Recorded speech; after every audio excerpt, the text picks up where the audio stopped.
Hi friends, ఈరోజు మనం ఈ వీడియోలో ఎమోషనల్ ఇంపాక్ట్ అనేటటువంటి ఒక టాపిక్ని మనం డిస్కస్ చేద్దాం. ఏంటి ఎమోషనల్ ఇంపాక్ట్ అంటే? ఎవరైనా మనకు ఎదురుగా మనకు తెలిసిన వారు ఎవరైనా బాధపడుతూ ఉన్నారనుకోండి, మన హృదయం కూడా ఒక రకమైన బాధతో నిండిపోతుంది. ఎవరైనా మన దగ్గర వాళ్ళు అందరూ ఒక సమూహము హ్యాపీగా నవ్వుతూ ఉన్నారనుకోండి, ఆ సమూహంలో మనం కూడా ఉంటే మనకు కూడా అలాంటి సంతోషం కలుగుతూ ఉంటుంది. This is called emotional impact. ఈరోజు సమాజంలో మనం కానీ చూసినట్లయితే మన పైన రకరకాల సోషల్ మీడియా, సినిమాలు, మూవీస్, హీరోస్, హీరోయిన్స్, అలాగే కొంతమంది ఇన్ఫ్లుయెన్సర్స్, వీళ్ళంతా కూడా మన పైన ఒక రకమైనటువంటి ఎమోషనల్ ఇంపాక్ట్ని క్రియేట్ చేస్తారు.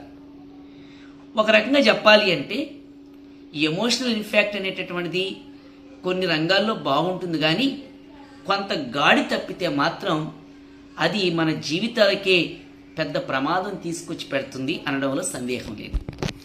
ఉదాహరణకి ఈ మధ్య సోషల్ మీడియాలో ఒక అంశం చూశాను. ఏంటంటే, ఒక ఇంటి 2వ అంతస్తులో నుంచి రీల్స్ చేస్తూ ఒక కుర్రాడు అక్కడి నుంచి కిందకు దూకడం జరిగింది. ఎప్పుడైతే అలా కిందకు దూకాడో అతడి యొక్క 2 కాళ్ళు ఇరిగిపోయి హాస్పిటలైజ్డ్ అయ్యి కొద్ది రోజులు మృత్యువుతో పోరాడి చివరికి చనిపోయి ఆ కుటుంబానికి తీవ్రమైనటువంటి నష్టాన్ని తీసుకొచ్చి పెట్టాడు, దుఃఖాన్ని మిగిల్చాడు. అలాగే అదేదో సినిమాల్లో అక్కడో ఇక్కడో చూసి స్టంట్ల పేర్లతో వేగంగా బండ్లు నడిపి ఒక చక్రాన్ని పైకి ఎత్తేసి నడిపించడం, ఇట్లాంటివన్నీ చూస్తూ ఉంటాం. ఇవన్నీ కూడా ఎమోషనల్ ఇంపాక్ట్సే. ఎవరో హీరోనో లేకపోతే వారికి నచ్చినటువంటి మూవీలోనో లేకపోతే ఎక్కడైనా ఒక సోషల్ మీడియాలోనో ఇట్లాంటివన్నీ చూసి వీరు లేనిపోని ప్రమాదాన్ని కొని తెచ్చుకుంటున్నారు. Life is valuable. Real life is not ఈ సినిమా. కాబట్టి సినిమా కాదు కదా.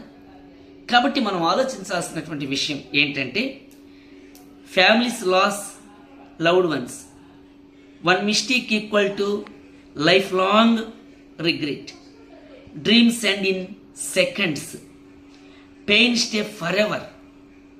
Behind every careless action there is a crying of family. Think before acting. Inspiration is good, imitation is dangerous. Inspiration is good, imitation is dangerous.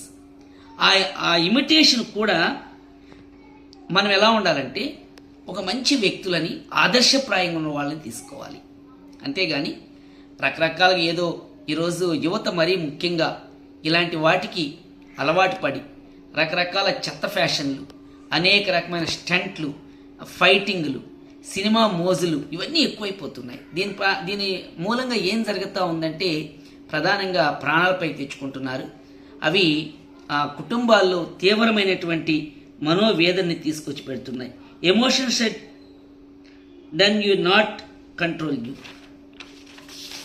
ఇంకా చెప్పుకురావాలంటే, true strength is not in copying someone's, it is in understanding your self and making the right choice.